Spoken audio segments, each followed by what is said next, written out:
तो हम जब छोटे थे 18-19 साल की हमारी, तो हमारे गुरु जो थे, जहाँ आज ये दिल्ली गेट के ऊपर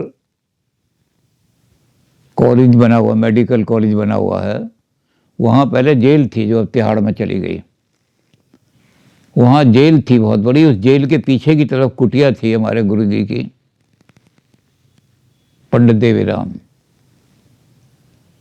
उनके यहाँ धूनी में धूप नहीं चढ़ती थी, बल्कि जिस लोग तंबाकू पीते हैं, हुक्का पीते हैं, तो हुक्के के अंदर तंबाकू की इतनी बड़ी बड़ी पत्तियां होती हैं, तो तंबाकू की पत्तियों की वहाँ धूनी दी जाती थी। तो इतनी दूर से, करीब कोई 100 गज की दूर से भी आदमी जाता था तो उसे तंबाकू का नशा चढ़ जाता था। तो पंडित देवीराम जी जो थे अघोर तंत्रों की सेवा कराते थे।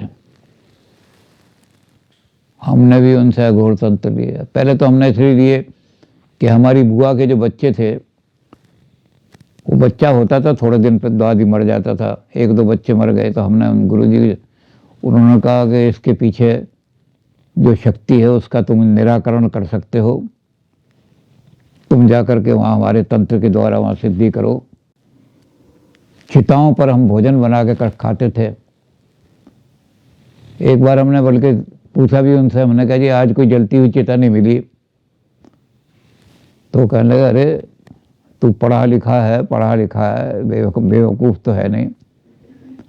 तू ये काम करना कि एक मिट्टी के घड़े में रेत डाल करके वहाँ ले जा चिता पे, उसमें चने और मक्का डाल दे, वो चने और मक्का भून जाएंगे खूब। जिस दिन चिता जलती हुई ना मिले उस दिन चने और वो खा लिए, लेकिन भोजन वही करना है जो चिता पर पका हुआ है।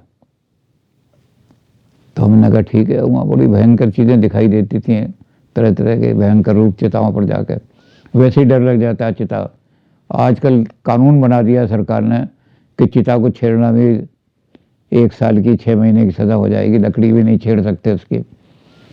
लेकिन पहले चिताओं पे वो नहीं, यानी पहले जितने भी वो थे शमशान, वहाँ कोई बाउंड्री नहीं होती थी, तो बड़ी सिद्धि करने लोग आते थे वहाँ। तो हमने 8-10 महीने वहाँ सिद्धि की। लेकिन उस सिद्धि के बाद हमें भी वही लगा, रक्त में बलि लाओ, नहीं तो तुम्हारा रक्त पी जाओगे। तो ऐसी दुर्घटना हुई। हमारे फूफा जी की देहांत हो गया था, वो मकान खाली करना था। तो हमने कहा खाली मकान में जब तक खाली करें, इसके कमरे में यहीं पूजा का अपना, तो पूजा के लिए तैयारी करके वहाँ जगह बना ली। हमारे घर में एक कृपाण रखी हुई है पूर्वजों के ज़माने की, अब तो हमारा देवता कनाडा ले गया वो। तो कृपाण और रुद्राक्ष की माला ये वहाँ रख के हम पूजा कर रहे थे। और सारे आदमी मेला देखने के लिए चले गए थे, जितने मकान थे आसपास के। तो वहाँ जो कोने पे हमारे मकान के पास रहते थे, बहुत बड़े भजनीक थे, कीर्तनिष्ठ थे, लाला कहते थे उनको सब। तो लाला कहने लगे भाई चोर चकार ना आ जाए, इसलिए मैं यहाँ रहूँगा, सब मेला चले। तो अकेले वही घूम रहे थे वहाँ। तो दरवाजे पर आकर के किसी ने खट खट खट खट किया। तो हमने कहा कि लाला बाहर घूम रहे हैं, पता नहीं कोई चोर चकार होगा तो लाला देख लेंगे। लेकिन हमने क्या, हो सकता है लाला पीछे की तरफ चले गए हों, इधर कोई आदमी हो। तो हमारे हाथ में वो रुद्राक्ष की माला थी और वो कटार हमने इसलिए उठाई, हमने कहा कोई चोर चकार होगा तो उसके कटार मार देंगे हम। तो हमने जैसे दरवाज़ा खोला, बस कोई चीज़ दिखाई नहीं दी। हंसने की आवाज़, जैसे कोई हमारा मखौल उड़ा रहा है। तो हमने डर के मारे फिर दरवाज़ा बंद कर लिया, फिर बैठ गए अपना काली का जाप कर रहे थे, काली के रूप में। उसके बाद पीछे की तरफ जो मकान का गेट था, वहाँ किसी दौर ने जोर जोर से मारना शुरू किया। अब बीच में आंगन पड़ता था कमरे के उसके।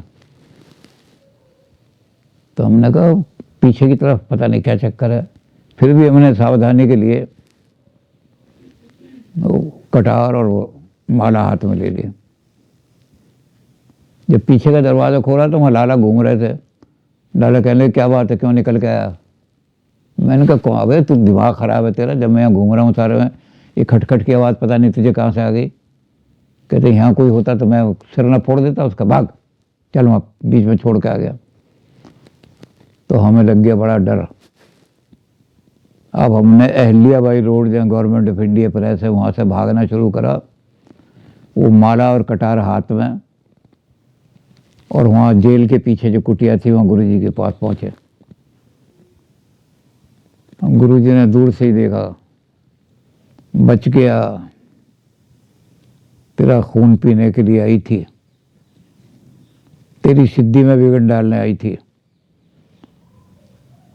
इस कटार ने, जो देवी की कटार है, इसने तुझे बचा लिया, चल छोड़ दे आज पूजा, दोबारा करना।